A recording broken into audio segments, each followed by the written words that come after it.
Welcome to the Leadership Library. I'm your host, Rocky Romanella. Tonight or today, we're going to wrap up our 5-part series on high performance selling, and we're going to put a name and a face to our prospects. I think this is so important, as we talked about in the last episode, and I do realize that we went long, but I thought the information was fantastic, and it's such a vital first step. So, Rocky, put a name, put a face to these prospects, who they are, what they do inside their organizations, why they could be good prospects, why could they be, how are they potential prospects that we have to work with, that we have to have more knowledge. Talk to me about these prospects. Yeah, ultimately the primary prospect is the decision maker. So whoever can make the decision, that's the person I want to talk to. Now, before I can get to the decision maker, I might run into a gatekeeper, right? That could be someone that is works in a low level role on the floor. It could be someone who's the number two in command. Either way, they are between you and the decision maker. You know Now, what in the you know some, the part that yeah. used to drive me crazy about great gatekeepers, nice people, by the way. But they always were the nice people. They always talked to you. They may have been sitting at the front desk. They may have been, the shipping clerk that everybody loved and everything else. And they're great people. They're talking to you. Hey, I know your driver, but they're the gatekeeper. They never let you get past anybody, right? Their job is to not let the decision maker get bogged down with wasted vendors. Their job, their sole responsibility as the gatekeeper is to not let you through the gate. Um, Okay. you They know, they built the moat. they listen and they do a good job, and you're right. And you know what? A lot of times they are great people, and we very much teach our people like. Especially when we're trying to get into some of our partner side, like some of our channel sales, like where we need someone to refer us. Like these are, I guess you would call them, I think in your model, you call them influencers, right? Yeah. Where they have access to a decision maker, maybe through an advisory role or through a partnership, right? Like those gatekeepers are extremely important for us, especially since we want access to the referral source.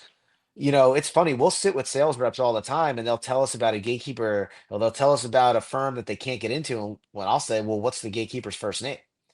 And they can't tell me. And I'll be like, that's your first problem right there. If you don't know Donna and you don't know Donna loves jelly beans and you don't start bringing Donna jelly beans, there's no chance you're going to get through the door.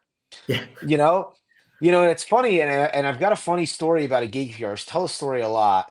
There's a company in one of my first locations. It was one of the first cold calls I ever made, and I started to build a relation. It's crazy. I just said you got to remember her name. I don't remember her name now. It's 10 years later, but I talked to this woman, worked for a catering company, and I probably talked to her. I don't know, anywhere between 5 to 8 times a year. And that was through my first 18 months on the job. And I was on an appointment with my manager, and all of my appointments had canceled. And he was like, hey, let's go to your top 10 hit list. And this was one of the businesses on that. We walked in and she was there. And we were BSing, we were having a good time. And next thing you know, the decision maker walked in the room. And she goes, hey, these guys have been trying to get your business for a year and a half. Like, what do you think?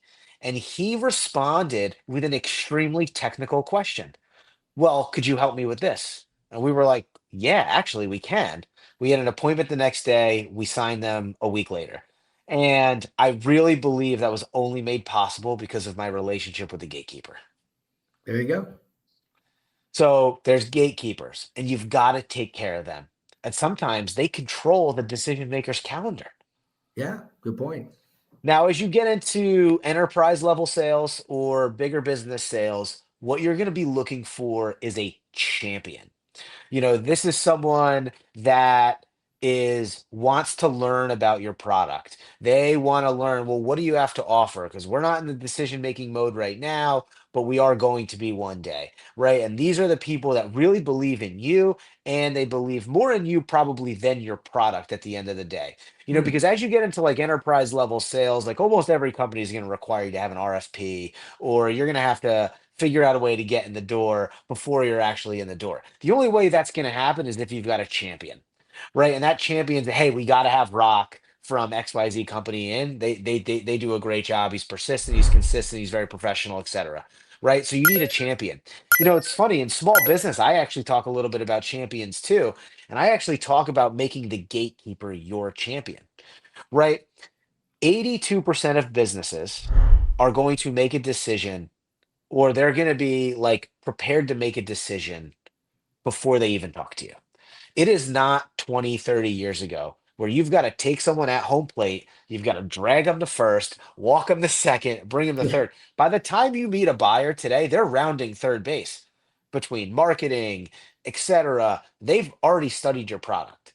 So 82% of the time, they're going to be ready to buy. Well, then my job needs to be at the table when they're ready. And in some cases, the only way I'm at the table is if my champion or my gatekeeper looks at the decision maker and says, "Hey, by the way, you got to have Rock at the table in this meeting if this is the way you want to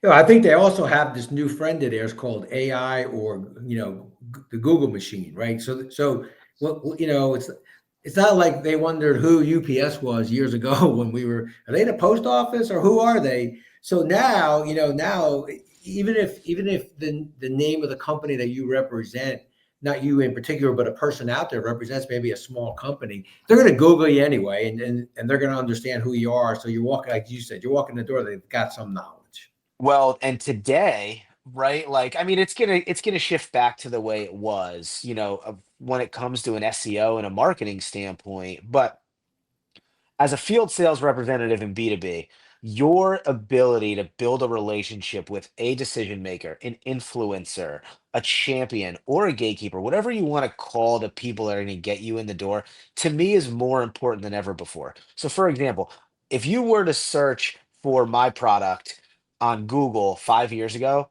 my company would have been the first thing you saw. Now, if you were to go to ChatGPT today, we would not be the first company you see.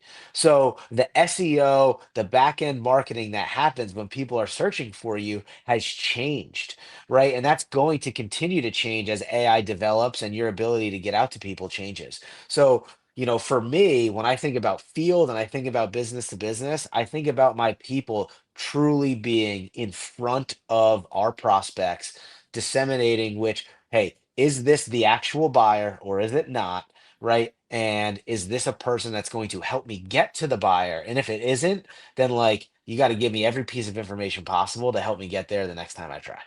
And I think ultimately, as you said at the start, the decision maker is the key player, but I think the buyer as well, right? That's the individual who, could be the CFO, could be the CEO, COO. They're the person that can finally make that decision. And once you can get there, you need along the way some help maybe from these other individuals you spoke about, because to get to that final, depending, if you're working with a small business and it's the owner, okay, you cut out a lot of layers. But when you start getting into larger organizations, to your point, when you get to the CEO, COO, that buyer is the key thing. And there's an old saying, and maybe we can wrap up with your thoughts on this, but that old saying, you need to be able to be the type of individual that can talk to the janitor and talk to the CEO in the same day, right?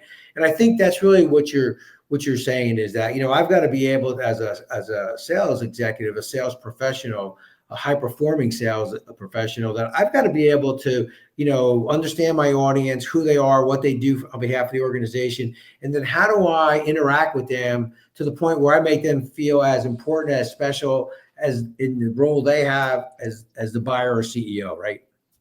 It is easily my favorite part about sales is that I get to relate to every single person I meet with.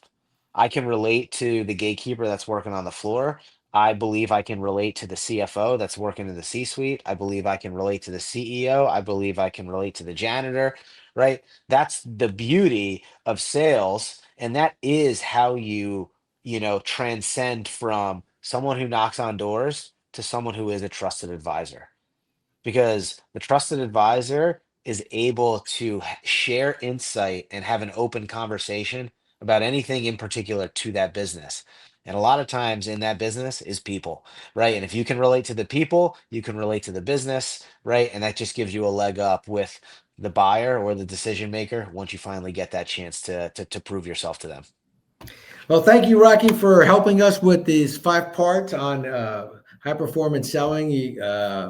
You've been insightful for us. You've given us a lot of great knowledge. We appreciate your time. Good luck, continued success, and I know that you've had a great year. And I know that knowing you, that you've already got them working on this year's success, right? Well, if you know anything about sales, it's what have you done for me lately? So yesterday was history. Yeah, So there you go. Short little time to celebrate, high five each other, and move on to the next targets, right? As they say. Well, thank you very much. Be safe. Thanks for all of you listening. Hope you've enjoyed this 5-part series on high performance selling. There are more parts that we can do, and maybe season 10 we'll start off with some of those.